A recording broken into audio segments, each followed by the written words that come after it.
Shalom,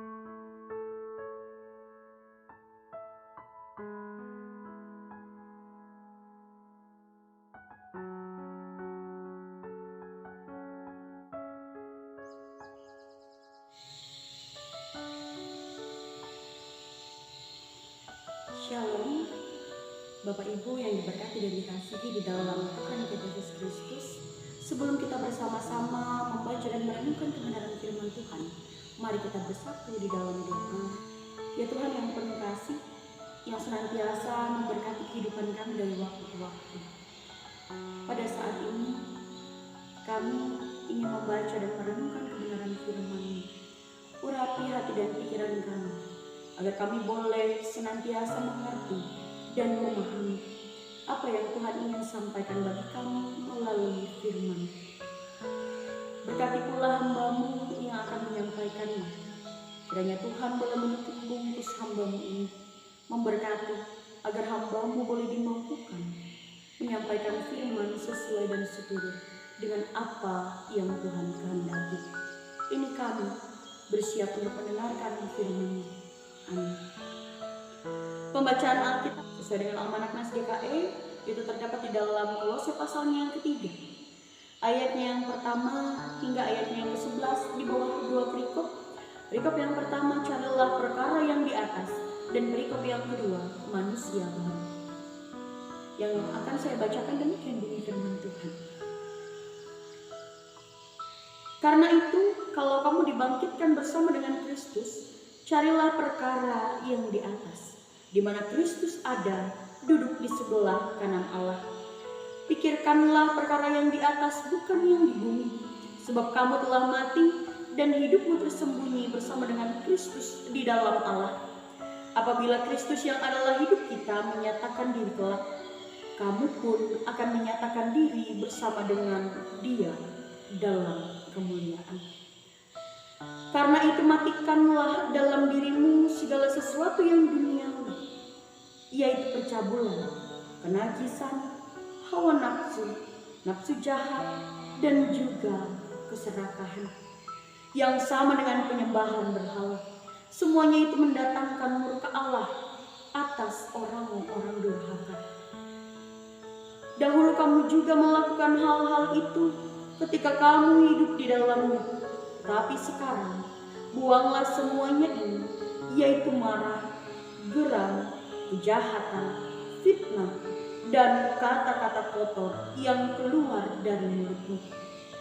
Jangan lagi kamu saling mendustai, karena kamu telah menanggalkan manusia lama serta kelakuannya, dan telah mengenakan manusia baru yang terus-menerus diperbaharui untuk memperoleh pengetahuan yang benar menurut gambar haliknya. Dalam hal ini, tiada lagi orang Yunani atau orang Yahudi, orang bersunat atau orang tak bersunat, orang barbar atau orang skit, budak atau orang merdeka. Tetapi Kristus adalah semua dan di dalam segala sesuatu. Demikian jauh pembacaan Alkitab kita. Yang berbahagia ialah mereka yang memeliharanya. Bapak Ibu yang diberkati di dalam Tuhan kita Yesus Kristus, dalam renungan hari ini saya memberi sebuah judul, yaitu hidup baru di dalam Tuhan. Di saat kita katakan tentang hidup baru di dalam Tuhan, artinya kita memulai kembali. Kita meninggalkan segala hal yang lama di dalam kehidupan kita dan memulai sesuatu yang baru bersama dengan Tuhan. Di dalam renungan bagi kita pada hari ini yang terdapat di dalam kitab Kolose pasalnya yang ketiga, ayat yang pertama hingga ayat yang ke-11, ada dua perikop yang terdapat di dalamnya. Perikop yang pertama, carilah perkara yang di atas, dan perikop yang kedua, manusia baru. Di dalam perikop ini, dalam nas ini, Rasul Paulus menyatakan kepada jemaat di Kolose agar jemaat tidak hanya memikirkan tentang perkara duniawi, tapi juga memikirkan perkara yang di atas, memikirkan tentang hubungan antara manusia dan juga Tuhan. Di dalam nas ini juga dikatakan bahwa Kristus yang telah bangkit memberikan kita sebuah keistimewaan, sebuah sesuatu hal yang besar, di mana di saat kita bersekutu bersama dengan Kristus, kita juga akan mendapatkan hal yang begitu luar biasa dan hebat. Keistimewaan yang tidak pernah ada tandingannya diberikan bagi kita. Karena kebangkitan Kristus yang membawa kita ke dalam suatu hal dan memberikan kita ke dalam keistimewaan yang membawa kita kepada keselamatan, maka sudah sepatutnya dan seharusnya bagi kita untuk lebih memperhatikan hubungan kita dengan Tuhan.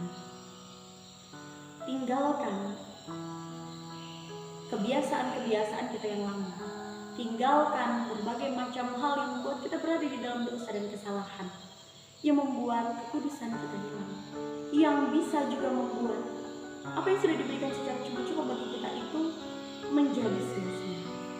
Bapak Ibu yang diberkati dan dikasih di dalam Tuhan kita Yesus Kristus, pada hari ini kita diajak agar kita bisa mematikan kehidupan duniawi kita, kebiasaan-kebiasaan kita yang jahat, yang berada di dalam dosa, hawa nafsu jahat, keserakahan, bahkan kenajisan, dan juga percabulan. Kita diminta oleh Tuhan untuk meninggalkan hal-hal itu, karena itu adalah hal-hal yang membuat Tuhan murka. Kita adalah pribadi yang sudah diberikan keistimewaan yang luar biasa daripada Tuhan. Tinggalkan semua hal-hal yang membuat kita berada di dalam dosa. Mari datang kepada Tuhan untuk memulai hidup yang baru, memulai hidup yang lebih baik bersama Tuhan. Kita manusia biasa memang sering kali melakukan dosa, tapi jangan jadikan hal itu sebagai alasan bagi kita untuk tidak bisa hidup bersama dengan Tuhan. Kelemahan manusia adalah karena kita sering terjatuh ke dalam dosa. Tapi jangan kita biarkan kelemahan itu menguasai diri kita. Karena kita bukan pribadi yang lemah. Daging itu memang lemah. Tapi di saat kita bersekutu bersama dengan Tuhan, kita adalah pribadi yang kuat. Maka dari itu Bapak Ibu saudara-saudari yang diberkati, saat kita memutuskan untuk hidup di dalam Tuhan, tinggalkan manusia kita yang lama. Tinggalkan kebiasaan-kebiasaan kita yang lama. Dosa-dosa dan kesalahan kita, jadikan itu sebagai pembelajaran kehidupan, agar kita tidak terjatuh ke dalam dosa yang sama. Mari kita hidup bersama dengan Tuhan, menjalani kehidupan kita yang baru, menjadi pribadi yang lebih baik lagi bersama Tuhan. Tuhan Yesus memberkati. Kita berdoa. Ya Tuhan yang senantiasa memberkati kehidupan kami dengan begitu hebat dan begitu luar biasa. Kami mau bersyukur dan berterima kasih. Dan pada saat ini pula kami mau berdoa bagi seluruh jemaat Tuhan dimanapun mereka berada. Pimpin, berkati, dan bahkan sertai seluruh jemaat Tuhan. Biarlah kiranya setiap pelayanan yang boleh terjadi di tengah-tengah jemaat dapat membuat jemaat Tuhan menjadi pribadi yang tangguh, tahan uji, dan bahkan dapat menjadi pribadi yang pantang menyerah. Pimpin, berkati seluruh jemaat Tuhan, berkati mereka dalam setiap perkara yang mereka alami dan jalani, sehingga mereka boleh dimampukan melewati masa-masa sulit kehidupan mereka dengan baik.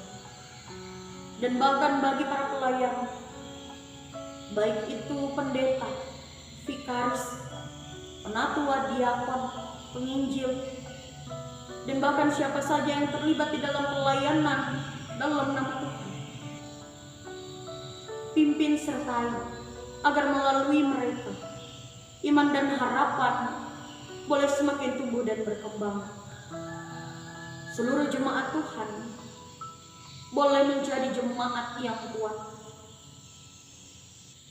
Kami juga berdoa bagi seluruh jajaran, baik itu majelis sinode, majelis resort, dan juga majelis jemaat.